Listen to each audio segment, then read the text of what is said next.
నమస్కారం. నేను చందు. సుసంస్కారం నిర్మానుష్య కీకారణ్యాల్లో అంటే ఎవరు లేని ప్రదేశాల్లో ఒంటరిగా నివసించే మనిషికి ఎలాంటి సభ్యత, సంస్కారం, మర్యాదలతో పని లేదు. అదే ప్రదేశానికి మరో వ్యక్తి వచ్చినప్పుడే వాటి అవసరం తెలుస్తుంది. వాటిని పాటించకపోతే ఘర్షణ తలెత్తుతుంది.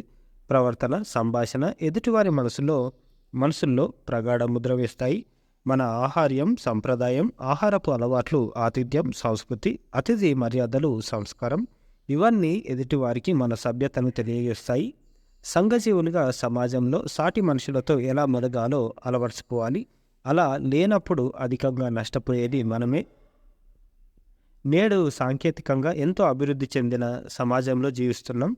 నలుగురిలో ఉన్నప్పుడు నలుగురితో ఉండాల్సి వచ్చినప్పుడు ఎలా ప్రవర్తించాలో మనల్ని మనం ఎప్పటికప్పుడు పునశ్చరణ చేసుకోవాలి.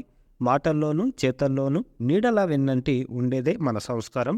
మానవ సంబంధాలను దగ్గర చేయడం లేదా దూరం చేయడంలో ఈ రెండు ముందు వరుసలో ఉంటాయి. స్వతహాగా వచ్చే సభ్యత, సంస్కారాలు కొన్ని అయితే ఎదుటివారిని, సమాజాన్ని చూసి నేర్చుకోవాల్సినవి ఎన్నెన్నో.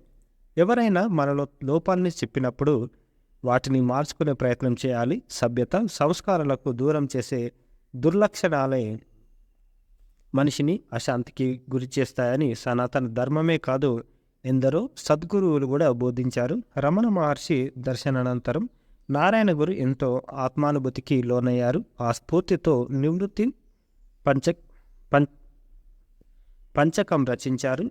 అందులో ఇతరుల ఊరు, పేరు, వయస్సు, కులం, వృత్తి ఇత్యాదులపై ఆసక్తి కనబరిచిన వారు ఆత్మానందాన్ని అనుభవిస్తారని చెప్పారు.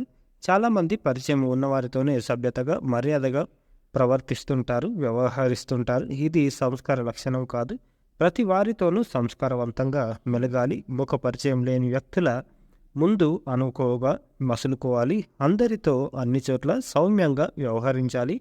మనిషి వ్యక్తిత్వానికి శోభనిచ్చేవి వినయపూర్వక సభ్యత, సంస్కారాలే.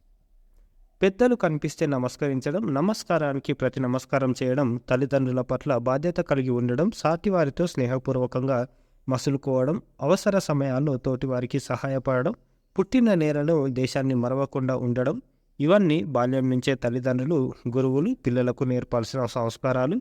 సానుకూల దృక్పథం కలవారి చుట్టూ మానవత్వ సంబంధాలు పరిభ్రమిస్తుంటాయి. వ్యతిరేక భావాలు గల వ్యక్తుల నుంచి ఏ బంధమైనా దూరంగా పారిపోతుంది. ఈ ప్రపంచాన్ని చూడడానికి నువ్వు ఒక కిటికీ. నిన్ను నువ్వు శుభ్రంగా ఉంచుకోవాలి. అప్పుడే నువ్వు యువతలి నుంచి అవతలి ప్రపంచం అందంగా కనిపిస్తుంది అన్నారు జార్జ్ బెర్నార్డ్ షా. మొదటిగా కటువుగా మాట్లాడడం వల్ల సరళత్వాన్ని కోల్పోతాం. అందరి పట్ల అన్ని చోట్ల సౌమ్యంగా వ్యవహరించాలి. సంస్కారవంతులైన సజ్జనుల సహచర్యంలో జ్ఞానం లభిస్తుంది. అదే సుసంస్కారం. మనసులో ఆలోచన, మాటలో సూచన, క్రియలో ఆచరణ, సభ్యతలో సంస్కారం, వీటి మధ్య ఐక్యత సాధించిన వ్యక్తులే సుసంస్కారులుగా భాషిస్తారు అని ఎం వెంకటేశ్వరరావు గారు రాసిన అంతర్యామి ఇది.